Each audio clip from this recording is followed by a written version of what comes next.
विधानसभा चुनाव के बाद त्रिपुरा में आज नगर निगम के 67 सीटों पर उपचुनाव कराए गए। इस उपचुनाव के नतीजे कल घोषित किए जाएंगे, जिनमें अगरतला नगरपालिका परिषद की भी 4 सीटें हैं। चुनाव में 174 उम्मीदवार अपना भाग्य आजमा रहे हैं।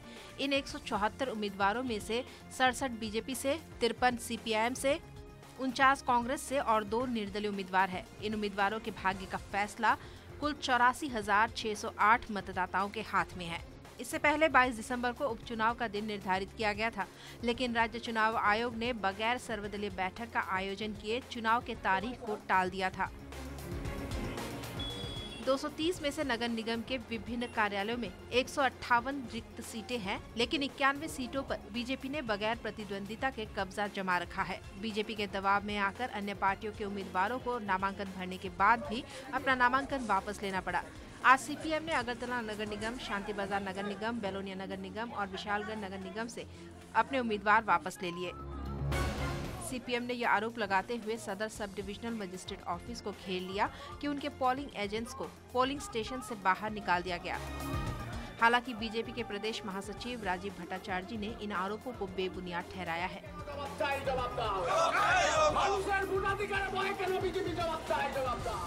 After 9-10, all the polling agents of the by-elections, they pull out by the gundas inside the polling booths, the presiding in front of presiding officer and police forces, and they forcefully attack our candidates.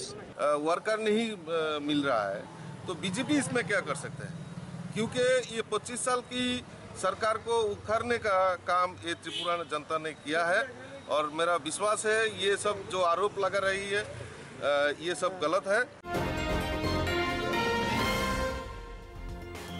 Udaipur municipal council के भी 2 वार्डों में आज उपचुनाव कराए गए। Ward number 1 और 13 में सुबह 7 बजे से मतदान कराए गए और इसी के तहत मतदाताओं को कतार लगाते देखा गया। मतदान के दौरान सुरक्षा के कड़े बंदोबस्त किए गए थे। उदयपुर के एसडीपीओ हिमाद्री प्रसाद दास ने बताया कि मतदान शांतिपूर्ण ढंग से संपन्न कराया गया। बीजेपी और कांग्रेस दोनों ही उपचुनाव में पार्टी की जीत का दावा कर रहे हैं। कल उपचुनाव के नतीजे घोषित किए जाएंगे। उदयपुर म्युनिसिपल काउंसिल में 21 वार्ड है, लेकिन सीपीआईएम और कांग्रेस के अन्य सभी वार्डों से अपना नामांकन वापस लेने के चलते सिर्फ 2 वार्डों में उपचुनाव का आयोजन किया गया।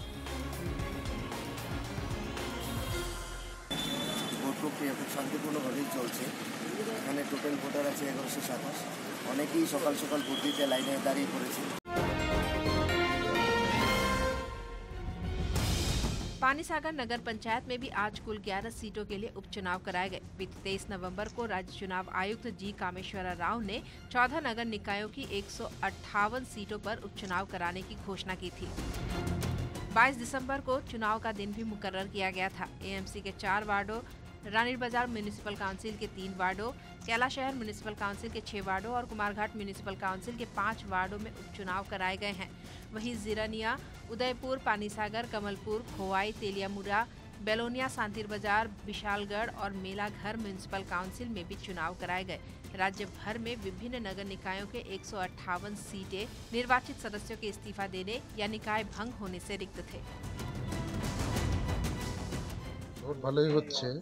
সকাল থেকে যে ভোটগুলি ভোটাররা আসছে ঠিকমতো শান্তিপূর্ণভাবে ভোট হচ্ছে, কোনো জায়গাতে কোনো অকারেন্স নাই, এভরিথিং ইজ পিসফুল।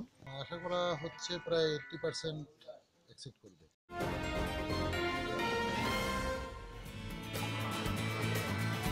मिजोरम में अभी भी क्रिसमस का उत्साह थमा नहीं है। ऐसे में उत्सव की खुशियां फैलाने मुख्यमंत्री जोरामथांगा आज सेठावन केयर सेंटर गए, जो कि समाज कल्याण विभाग के अंतर्गत है। उन्होंने इस दौरान शराब और नशे की लत के शिकार लोगों के लिए केयर सेंटर की स्थापना को लेकर चर्चा की। मुख्यमंत्री ने सड़क की मरम्मत का जायजा लेने के लिए खामरंग में नेशनल हाईवे 54 का भी दौरा किया।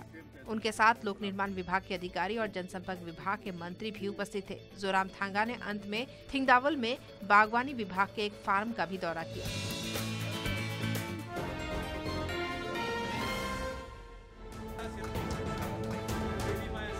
2019 के विधानसभा और लोकसभा चुनाव को ध्यान में रखते हुए सिक्किम डेमोक्रेटिक फ्रंट पार्टी ने डेवलपमेंट एंड कैंपेनिंग कमेटी का गठन किया है, जिस पर चुनाव संबंधित सभाओं की जिम्मेदारी होगी। एसडीएफ का कहना है कि हाल ही में 2 उपाध्यक्षों के पार्टी से इस्तीफा देने से पार्टी को कोई नुकसान नहीं पहुंचा है। बुधवार को सिक्किम क्रांतिकारी मोर्चा के कम से कम 30 सदस्य सत्तारूढ़ पार्टी एसडीएफ में शामिल हो गए। पूरा हम लोग तो पूरा कॉन्फिडेंट है। ये पहले जो पूर्व जिला में हमारा थोड़ा 14 में असर हुआ था, उस टाइम थोड़ा इशू था, जैसे कर्मापा का इशू था, बिजनेस कम्युनिटी का जो इनकम टैक्स फ्री का बात था। अभी वो सब समाधान हो गया है।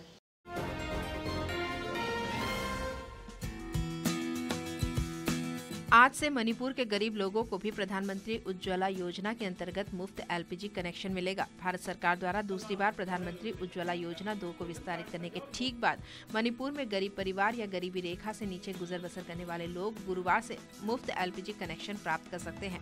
यह घोषणा आईओसी के रिटेल सेल्स के डिप्टी जनरल मैनेजर और मणिपुर के राज्य स्तरीय समन्वयक एस इबुंगकोटन सिंह ने इम्फाल में मीडिया को संबोधन में की। केंद्र सरकार ने 17 दिसंबर को प्रधानमंत्री उज्ज्वला योजना 2 को विस्तारित कर दिया था। इस योजना को 2016 में देश की गरीबी सीमा रेखा से नीचे गुजर बसर करने वाली महिलाओं को ध्यान में रखते हुए लॉन्च किया गया था। सिंह ने कहा कि प्रधानमंत्री उज्ज्वला योजना 1 के विस्तार के अंतर्गत अब तक मणिपुर के 1,01,990 परिवारों को मुफ्त एलपीजी कनेक्शन मिल चुका है। उन्होंने सभी गरीब परिवारों से अपील की है कि वे अपने नजदीक के डिस्ट्रीब्यूटर से केवाईसी लेकर जमा करवाएं और मुफ्त एलपीजी कनेक्शन घर ले जाएं। They can collect the form from our nearby distributors. So any household, any poor household who thinks that actually they are really poor can immediately rush to our distributors and get the form and fill it up, so that this scheme of giving free LPG connections to the women can be availed. एक बार फिर 4 लोग bank से फर्जी call के शिकार हुए हैं। पिछले कुछ दिनों में फर्जी कॉल के जरिए लोगों के बैंक अकाउंट से 4,72,000 रुपए लूटे गए। नॉर्थ के एसपी भानुपत चक्रवर्ती ने प्रेस कॉन्फ्रेंस में कहा कि कम से कम 4 लोगों ने अपने बैंक अकाउंट से पैसे लूटने की धर्मनगर पुलिस थाने में रिपोर्ट लिखाई है। शिकायतकर्ताओं का कहना है कि उन्हें बैंक से फर्जी कॉल आया था, जिसमें उनसे एटीएम का पिन नंबर और कार्ड नंबर मांगा गया और इस तरह अकाउंट से पैसे लूटे गए। एसपी भानुपत चक्रवर्ती ने लोगों से अपील की कि वे अपने किसी भी गुप्त नंबर को या ओटीपी को अन्य किसी व्यक्ति के साथ शेयर न करें, क्योंकि बैंक कभी इस तरह की सूचनाएं नहीं मांगता। उन्होंने कहा कि इस संबंध में सभी बैंकों के आला अधिकारियों के साथ बैठक की जाएगी। अभी तक जो जितना कंप्लेन मिला 4,72,000 ऑलरेडी लेकर गया from the account of 4 personal. ATM का जो पिन है ये सीक्रेट नंबर है, ये किसी को नहीं देना है। नंबर 2 है ओटीपी भी किसी का साथ शेयर नहीं करना है। इस दिन पहले हम लोग एक केस डिटेक्ट किया जिसमें 3 आदमी को हम लोग अरेस्ट किया, ये आप लोगों को सबको पता है। तो ऐसा नहीं होना चाहिए।